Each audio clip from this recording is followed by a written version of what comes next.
All right. Welcome back to On March the Saints. It is Sunday, February 1st, and we are going to read the life of Saint Malchos or Malchus. I've seen it spelled with a U, I've seen it spelled with an O, and the lives of the great desert fathers, it's spelled with an O. He is the monk and captive, and this was written by Saint Jerome. He is commemorated on November 24th. Prologue. Sailors contemplating a naval battle first of all steer their ship into the calm waters of a harbor, ship the oars, get the grappling hooks ready, arrange the troops in order, take up their station, accustom themselves to stand firm as the ship glides on, so that what they learn in a simulated battle will hold no fears for them when it comes to the real encounter. So, seeing that I have been silent for a long time, for the person who complained about my writings made me keep silent, I thought perhaps I might get in some practice by writing just a brief article before engaging in a longer history.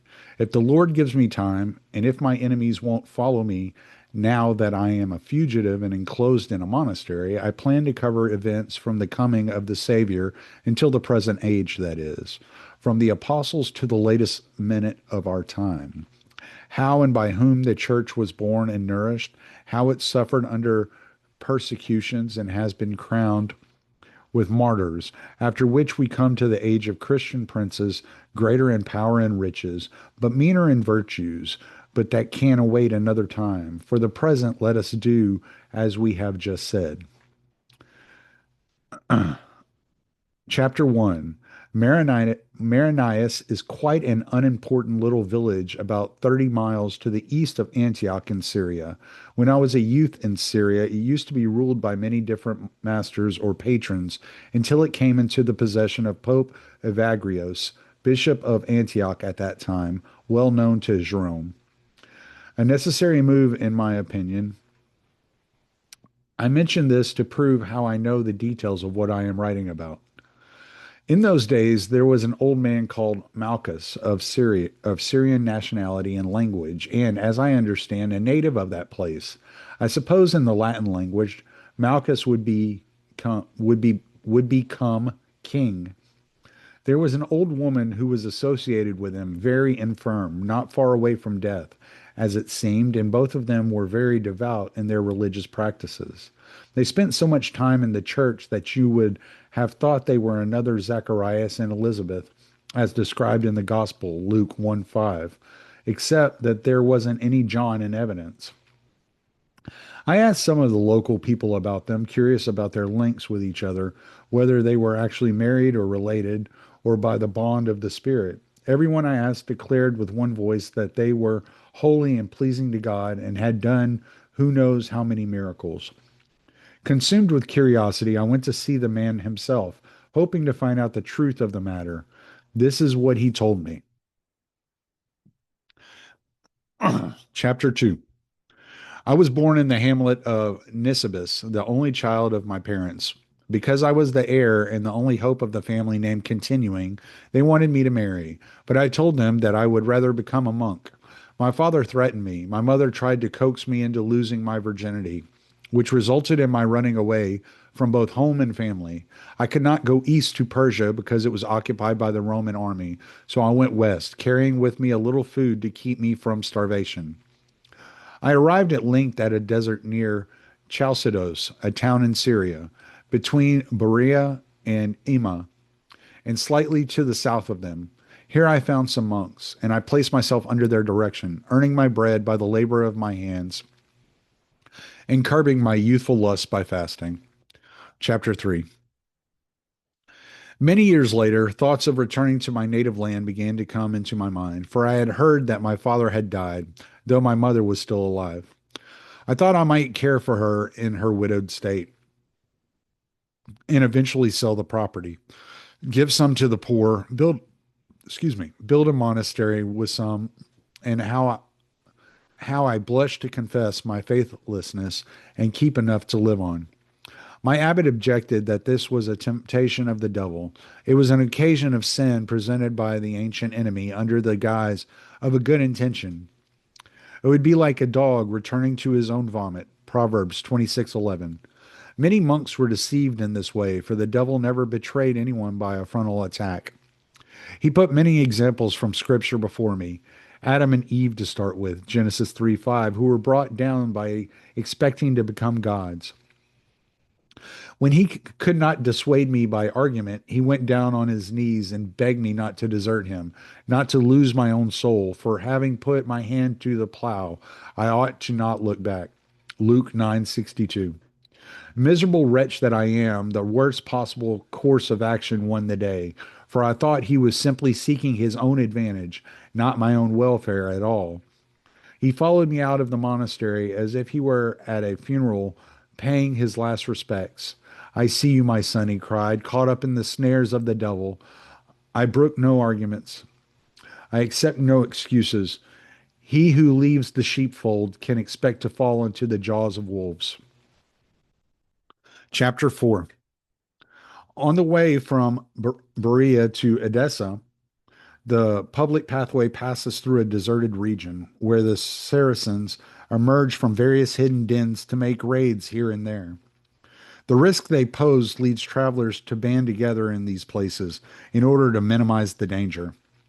In the group that I was with, there were men, women, old and young, as well as little children, to the number of about 70.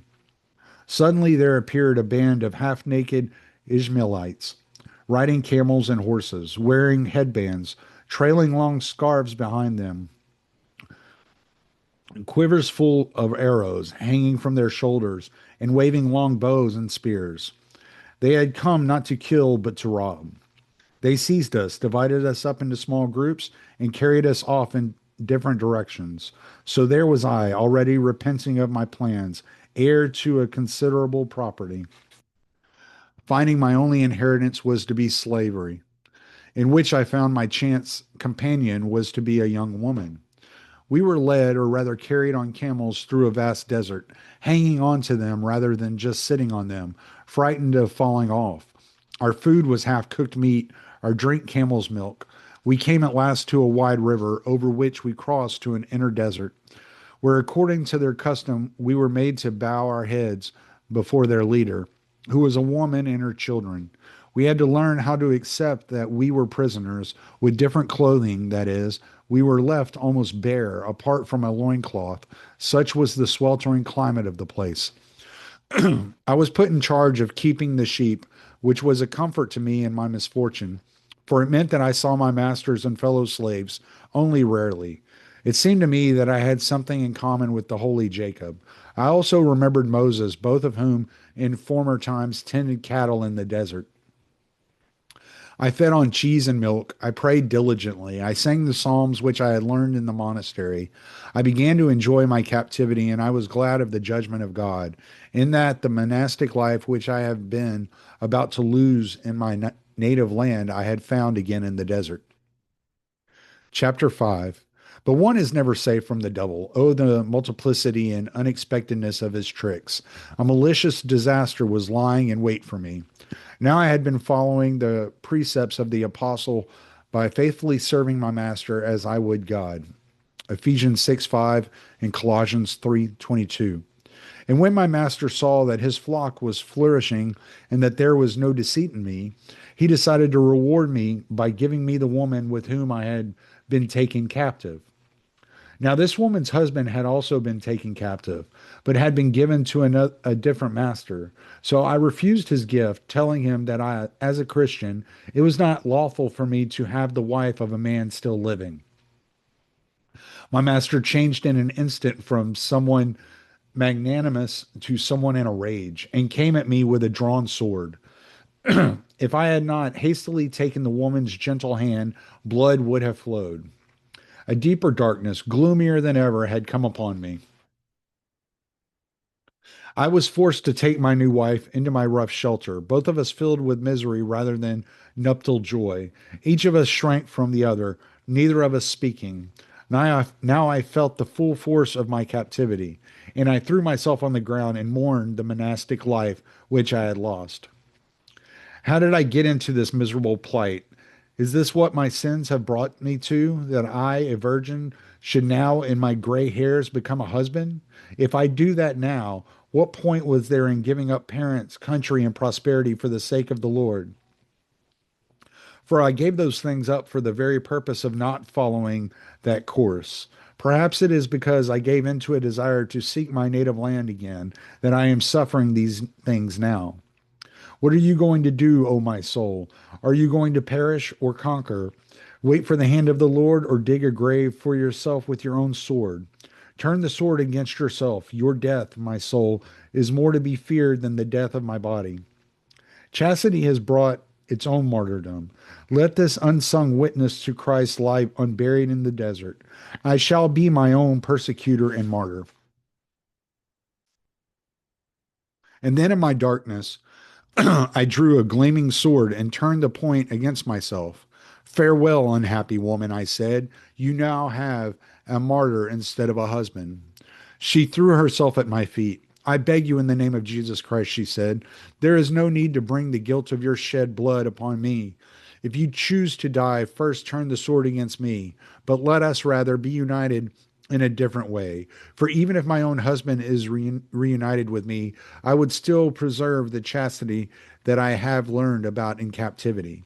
I would rather die than perish eternally. Why should you die to prevent a union with me? Take me as a partner of your chastity, joined together in soul but not in body. Our masters can believe we are married. Christ knows you are my brother. They will easily be convinced that we are married when they see how much we love each other.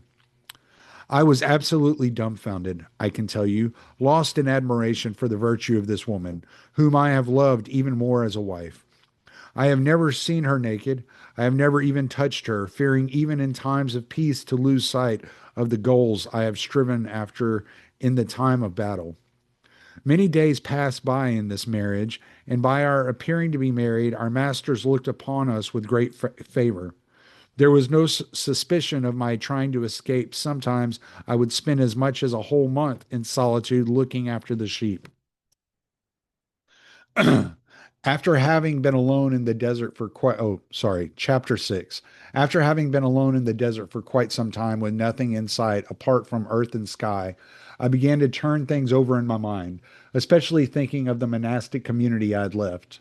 I envisaged the features of my spiritual father who had instructed me, cherished me, and lost me.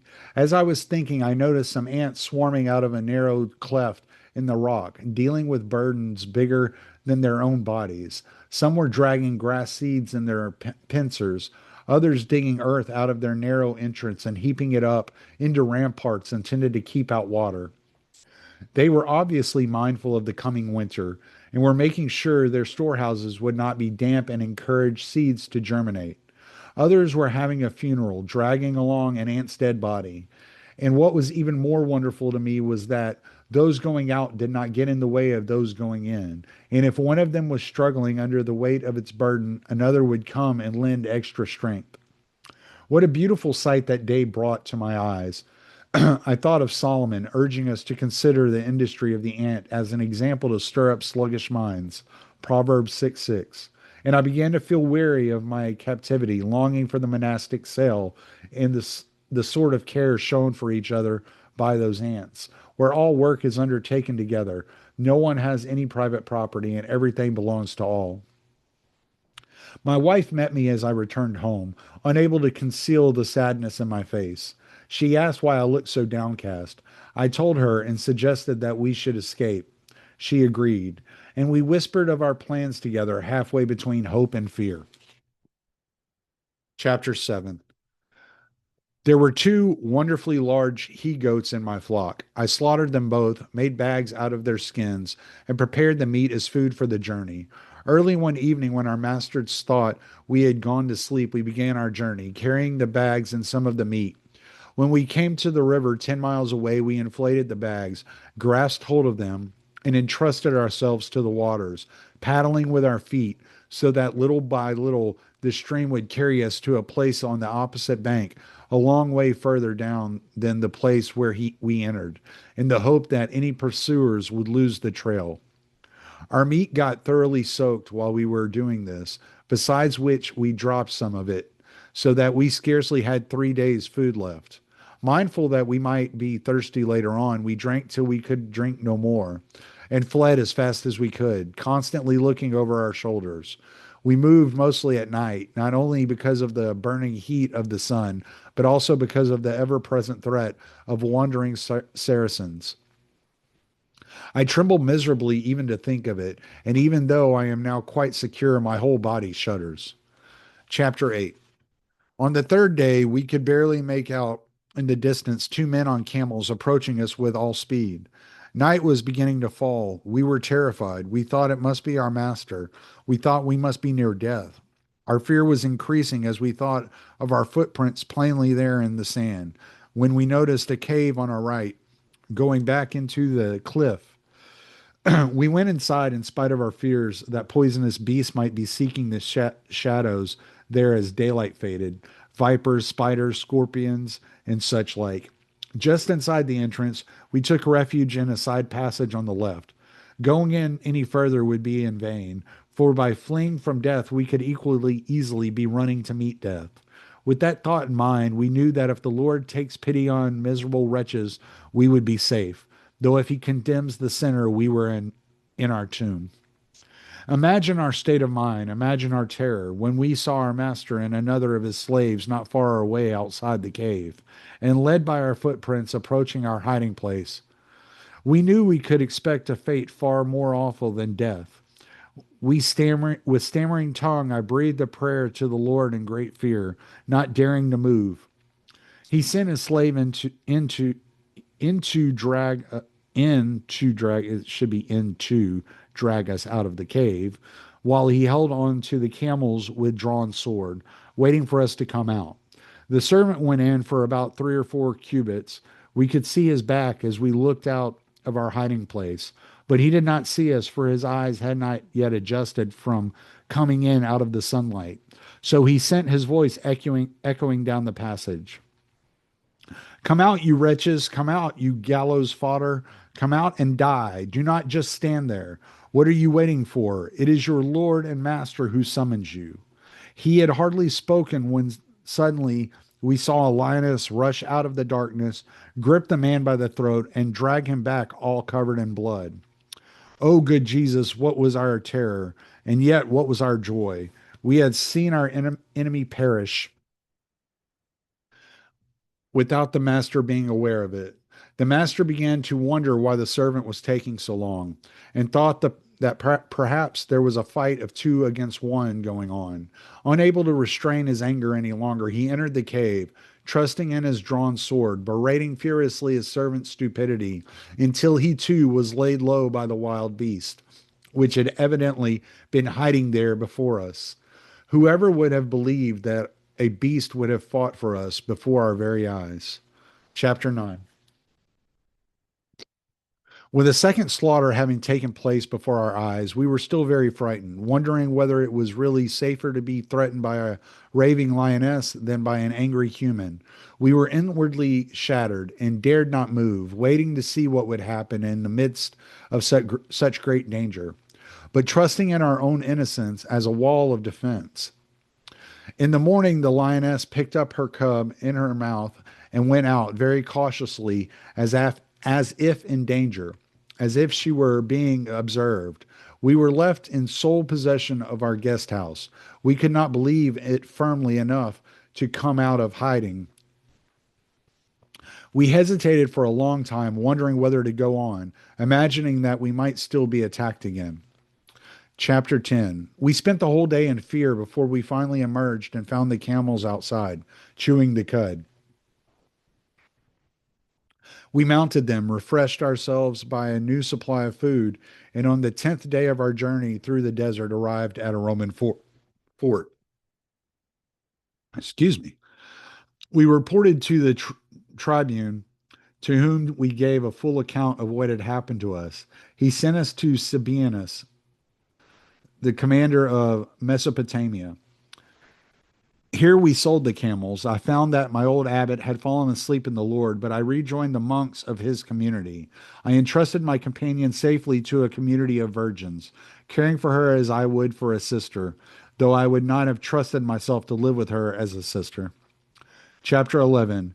Malchus was an old man, and I still a youth when he told me these things. I am telling you the story now. Now I am old, a celibate man expounding a story of chastity. I urge all virgins to preserve their chastity and tell those who come after you how modesty was never compromised in the midst of swords and deserts and beasts, and how a man dedicated to Christ can die but can never be overcome. Okay, that is the life of Saint Malchus, the monk and captive. I'm sure many more things occurred. And as it stated in the beginning, there were lots of miracles that surrounded him and his companion, his wife, however you would like to say it. But that is what St. Jerome wrote, and that is what I have to read to you. So I hope you enjoyed it. Hope y'all have a great week. And we will be recording some episodes this week, continuing the reading of We. And have a wonderful rest of your Sunday.